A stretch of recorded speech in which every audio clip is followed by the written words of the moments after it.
Today on Public Eye News, Iron Mountain reacts to recent allegations against MSU basketball coach Tom Izzo, and unrest continues in Afghanistan. Eric Shapiro will give us the latest on the closure of M28, and Max Stevens has news on yet another NBA All-Star out with an injury. Hi, I'm Mason Wallace. And I'm Caleb Rydell. Welcome to Public Eye News.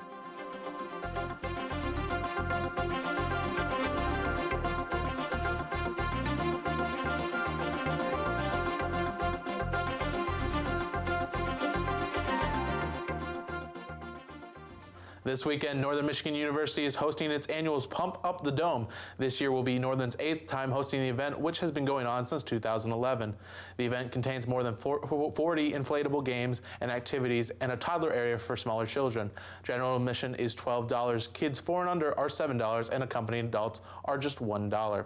Half of the funds of the event will go to the company who is providing the inflatables, and the other half will go to club sports to pay for athletic trainers. The event is this Saturday from 10 a.m. to 6 p.m. at the Superior Dome. Anyone can attend and can come and go with wristbands purchased at the door. A lady harmed in Keweenaw District snowmobile crash a month ago has passed away. According to the Keweenaw Province Sheriff's Department, 27-year-old Julie Mentink from Sheboygan, Wisconsin, was harmed in the crash on Trail 134 in Grant Township on January 17th. Specialists say Mentink lost control going around a corner and went off the trail, went airborne, and hit a tree. She was first taken to a Spirus Keweenaw doctor's facility and afterwards transported to UP Health Systems Marquette. Specialists say speed is seen as a factor in the crash, however, alcohol is not. In a house fire Tuesday afternoon in Humboldt Township, 3 dogs were killed and the home is a total loss. The fire was called in at 1:40 p.m. on Marquette County Road FX, and when officials arrived, the home was completely engulfed in flames. The house resident Holly Stimac, Tyler LaPointe, and their infant son were not at the home at the time of the fire. The cause is still under investigation. Meanwhile, the Humboldt Township Fire Department set up an account at True North Credit Union for donations, as well as Antillas Towing in Ishpeming. And the Larry Nassar scandal continues to wreak havoc down in East Lansing. First, MSU President Lou Anna Simon and Athletic Director Mark Hollis stepped down. Now, Tom Izzo, Mark D'Antonio, along with the entire MSU Athletic Department, are centered right in the crosshairs of an ESPN investigation. Alleged incidents of sexual assaults involving Izzo's former players have been in recent press conferences. The NCAA has also opened their own investigation on how the allegations were handled by MSU. Governor Rick Snyder Wednesday announced the creation of a new Great Lakes Basin partnership to block Asian carp that will commit strategic and financial resources to support the U.S. Army Corps of Engineers' tentatively selected plan. The partnership will offer a mix of answers to diminish the dangers of intrusive carp from entering the Great Lakes at the Brandon Road Lock and Dam in Joliet, Illinois. Michigan, Ontario, Ohio, and Wisconsin are the establishing members that formed this partnership. Together, these jurisdictions represent more than 90% of the Great Lakes surface area. To learn more about the invasive carp and encourage elected officials and policymakers to help protect the Great Lakes, visit www.blockasiancarp.org. Three-time Olympian Nick Baumgardner is back in the UP doing school tours at a couple days before going to the Olympics. Following 4 years of readiness and diligent work, Nick feels prepared to go. Baumgardner's last stop on his school tour Wednesday was in Negaunee. After chatting with Negaunee Middle School students, he went to Lakeview Elementary. Baumgardner was welcomed by almost 700 students chanting USA. He said it was the best presentation he's ever had. Baumgardner discussed overcoming his wounds while preparing for the Olympics. Baumgardner will compete in snowcross in mid-February. The opening ceremonies is February 9th. And after the break, we'll have your national and international news. Stay tuned. It's classical hip-hop when rap great Nas performs his acclaimed album Illmatic with the National Symphony Orchestra. Just don't ever let no one tell you you can't be this because of that. They call me Nas, not your legal type of. I hope the audience look at me like, yo, look at this kid from the hood on the stage where he belongs. Live from the Kennedy Center, don't miss Nas on Great Performances. Friday night at 9 after Off the Record. Welcome back. In a White House clash, the FBI declared that it has grave concerns in regards to the accuracy of a classified memo on the Russian election investigation. The top Democrat on the House Intelligence Committee said the committee released a memo because it now is invalid because it was secretly altered. Representative Adam Schiff did not go into detail on the changes, and it will be sent to Donald Trump to review the document, and if he doesn't object, Congress can release it. And investigators are trying to learn why an Amtrak train full of Republican members of Congress hit a garbage truck and killed a passenger in the truck. Lawmakers, including some doctors, rushed off the train to help the injured. The accident happened in Crozet, Virginia, just over 100 miles southwest of Washington, as the lawmakers were going to White Sulphur, West Virginia for a conference. Nancy Cortez is there. I know it's been a harrowing day. Vice President Pence tried to reassure rattled lawmakers after tragedy struck halfway through a 5-hour train ride. Mass casualty incident, level 1, train versus truck. Hundreds of members, their families, and aides were passing through tiny Crozet, Virginia, when their chartered train struck a dump truck, shearing it in two.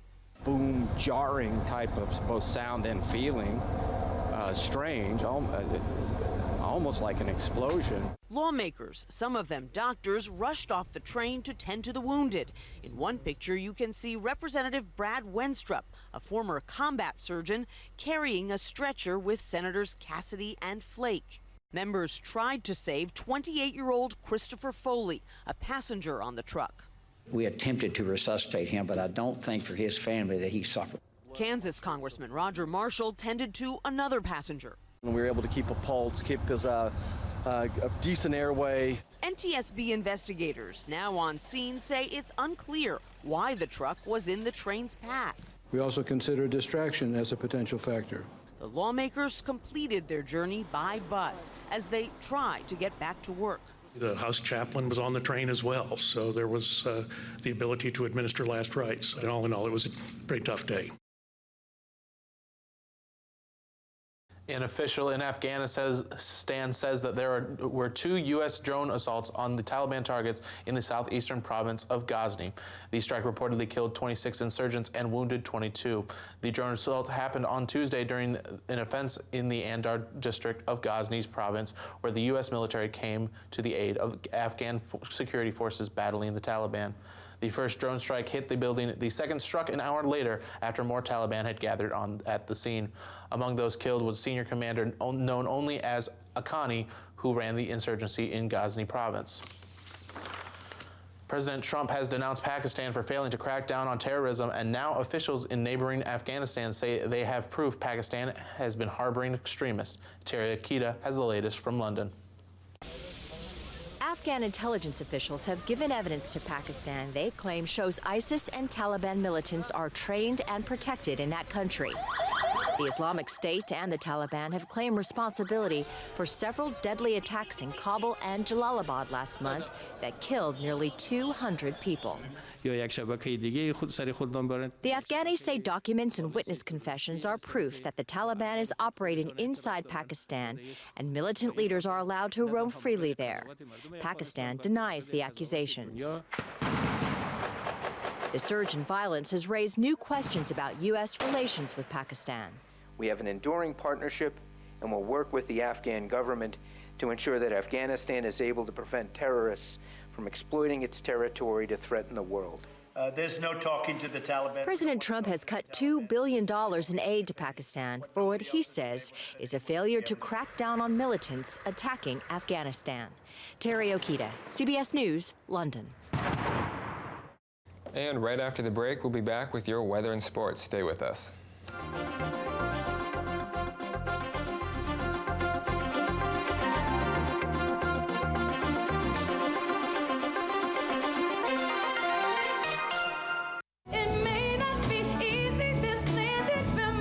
Native New Yorker Alicia Keys rekindles her lifelong love affair with New York City in and around her favorite landmark locations.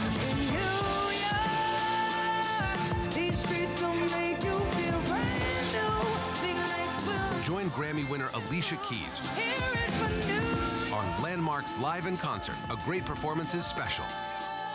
Friday night at 10 on Public TV 13. Good evening and welcome back to Public Eye News. I'm Eric Shapiro with a look at your weather. As you can see behind me, the clouds have rolled in. There are a few snow flurries, so if you're going out and about, make sure you go with transit because M28 is closed, so use alternate routes. Currently, it is partly cloudy with a temperature of 6 degrees, winds northwest at 20 miles an hour, and a barometric pressure of 30.12 inches and rising. Into tonight, we'll see partly cloudy skies with a low of 0 degrees, winds northwest at 14 miles an hour. And tomorrow, we'll see snow with a high of 12 and winds west at 10 miles an hour. Taking a look across the UP, in Sault Ste. Marie, it is 10 degrees and snowing. Here in Manistee and Escanaba, it's 9 degrees and cloudy. Down in Menominee, 7 degrees and partly cloudy. Moving into Iron Mountain, it's 5 degrees and cloudy. And Ironwood is 4 degrees and cloudy. And up in Houghton and Marquette, 6 degrees and cloudy. Let's take a look at your weather ahead. Saturday, we'll have a high of 17, a low of 6, and partly cloudy skies. Sunday will be a high of 14, low of -1, and some more clouds. Monday, a high of 13, a low of 3, and partly cloudy skies. Well, Max, here in Michigan, M28 is out of commission, and it sounds like some NBA players are also out of commission? Yeah, the injury bug has really been biting down on the NBA hard lately. Another All-Star set to play on Team LeBron this month has gone down with an injury. The Cleveland Cavaliers announced last night that Kevin Love suffered a fractured hand in the 125-114 loss to the Pistons on Tuesday. The injury occurred early in the first quarter after a collision with Detroit's Anthony Tolliver. Love initially tried to play through the injury, but after a few possessions, it became apparent, and he was subbed out with 7:19 to play in the first quarter. Love is expected to miss 6 to 8 weeks, and names such as Lou Williams, Kemba Walker, and Ben Simmons have been floated around for potential replacements for Love in the All-Star game. Unfortunately, Kevin Love wasn't the only player to have gone down with a serious injury this week. Yesterday, Phoenix Suns guard Isaiah Canaan broke his left ankle in the first quarter of their game against the Dallas Mavericks. He was fouled as he drove to the basket for a last-second layup in the first quarter, and his ankle gave way on a hard, awkward landing, resulting in his left foot pointing in the wrong direction. Canaan was wheeled off on a stretcher and received a standing ovation from the crowd. The injury is very similar to one suffered by the Celtics' Gordon Hayward on the NBA's opening night back in October. Canaan was playing well in his backup role for the Suns, averaging 9.4 points and 4.8 assists per night. And tonight, the Detroit Pistons will host the Memphis Grizzlies as Blake Griffin is set to make his team debut. The Pistons will add Griffin to the starting lineup in hopes to make a playoff push in the second half of the season. The Pistons stopped an 8-game losing streak Tuesday night when they defeated the Cleveland Cavaliers and are hopeful the addition of Griffin will save them some energy to put them together a win streak. The Pistons are 12.5 games out of first place in the East, but only 2 games behind the Philadelphia 76ers for the 8th seed. Well, Mason, the Pistons are hoping that Griffin will put some explosiveness in their offense, and I hear you have something on explosives. It's definitely quite the explosive story. A Goodwill store in Bradenton, Florida recently received quite the explosive donation. Authorities report a grenade launcher loaded with a live grenade was among other items left at the Florida store. It's not clear who donated the launcher because it came on a shipment from another Goodwill store several days earlier. And a man who robbed a bank and then proceeded to strip naked and throw money down the street was found severely mentally ill and cannot be held responsible for the crime. 26-year-old Alexander Sperber was found not guilty under reason of insanity after a 25-minute trial Wednesday. Sperber will remain in jail to receive mental health treatment. Well, Max, that would be quite the discovery if you're working at Goodwill. Yeah, no kidding. I mean, what do you even do with that? Like, how do you deal with an explosive being dropped in your lap? Exactly. All right, well, that's all the time we have for today. Thank you very much for joining us on this edition of Public Eye News, and we'll see you all tomorrow.